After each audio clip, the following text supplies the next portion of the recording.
బాబు వస్తే జాబు వస్తుంది, నిరుద్యోగుల కళ్ళల్లో ఆనందం వస్తుంది. ఇది టీడీపీ సర్కారు మాట.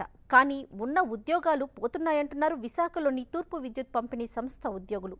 సీఎండీ తీరుతో 324 మంది కాంట్రాక్టు ఉద్యోగులు రోడ్డున పడ్డారు.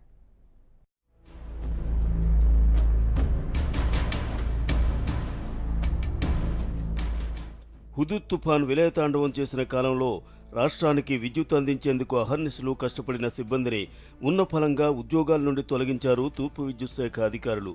బ్రేక్డౌన్ కాంట్రాక్టు ఉద్యోగాల పేరుతో తూర్పు విద్యుత్ శాఖ అధికారులు వీరిని విధుల్లోకి తీసుకున్నారు. విద్యుత్తును అనుకూలంగా వివిధ జిల్లాలకు ఎలా సరఫరా చేయాలనేది బ్రేక్డౌన్ ఉద్యోగుల పని. కానీ ఉన్న ఫలంగా 324 మంది ఉద్యోగులను కారణం లేకుండా ఇటీవల ఉద్యోగాల నుండి తొలగించారు. దీనికి కార్మికులు ఆగ్రహం వ్యక్తం చేస్తున్నారు.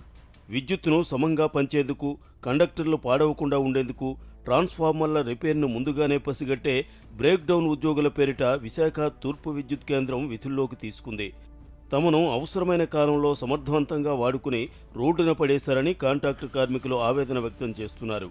2014 ఆగస్టు నుండి పనిచేస్తున్న వారంతా ఇప్పుడు రోడ్డున పడ్డారు. లైన్ లాస్ కాకుండా పర్యవేక్షించడం విద్యుత్ బ్రేక్డౌన్ సిబ్బంది విధి. డిఆర్టీ సిబ్బంది కూడా విద్యుత్ సరఫరా సజావుగా సాగడంలో కీలక పాత్ర పోషించారు. కానీ తమను అకారణంగా విధుల నుండి తొలగించి సీఎండీ ముత్యాలరాజు నిర్లక్ష్యంగా వ్యవహరించారని కార్మికులు వాపోతున్నారు. దీనివల్ల మా పరిస్థితి ఏం చేయాలో తోయకోకుండా ఉన్నాము. సడన్గా తీసుకున్నారు.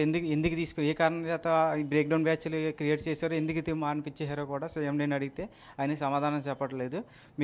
మా బ్యాచ్ మీ అవసరం మాకు లేదు అన్నట్టు ఇదిగా మాట్లాడుతున్నారు సీఎండీ గారు. తమకు సరైన సమయంలో జీతాలు ఇవ్వకుండా ఇబ్బందులకు గురిచేశారని, తొలగించి 2 నెలలైనా వేతనాలు చెల్లింపులోనూ అలసత్వం ప్రదర్శిస్తున్నారని కాంట్రాక్టు ఉద్యోగులు వాపోతున్నారు. ఎస్సీ, ఎస్టీ ఉద్యోగులను టార్గెట్గా చేసుకుని సీఎండీ కక్ష సాధింపు చర్యలకు పాల్పడ్డారని ఆవేదన వ్యక్తం చేస్తున్నారు. ఉద్యోగాల నుండి తొలగించడంతో తమ కుటుంబాలు వీధిన పడ్డాయంటున్నారు. ఒక్క సంతకంతో 324 మంది ఉద్యోగులను విధుల నుంచి తొలగించారని, సీఎండీ ముత్యాలరాజుపై చర్యలు తీసుకోవాలని ఉన్నతాధికారులకు ఫిర్యాదు చేశామని, అయినా ఫలితం లేకుండా పోయిందంటున్నారు. మమ్మల్ని ఒక 5 నెలల దాకా వాడుకొని తర్వాత విధిని పడేశారండి. మాకు జీతాలు గట్రా భత్యాలు లేకుండా మేము చాలా ఇబ్బంది పడుతున్నామండి.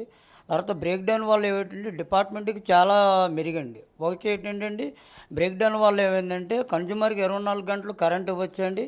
ప్లస్ ఏమైందంటే కండక్టర్ స్నాప్డ్ అవుతుంది, కండక్టర్ పాడవుదండి.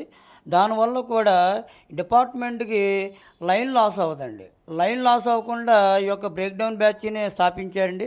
స్థాపించిన మరుక్షణం కొన్నాళ్ళ క్రితం పని చేయించుకొని తర్వాత విధులు తొలగించారండి. సో ఏంటంటే మేము బాబు వచ్చారు, జాబ్ వచ్చింది, నేను ఎంతో సంతోషించామండి. అయితే బాబు వచ్చిన తర్వాత మా 365 మంది కూడా జాబులు పోయినాయండి.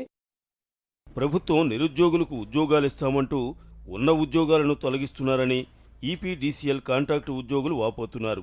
తమను తిరిగి విధుల్లోకి తీసుకుని తమకు ఉద్యోగ భద్రత కల్పించాలని కోరుతున్నారు.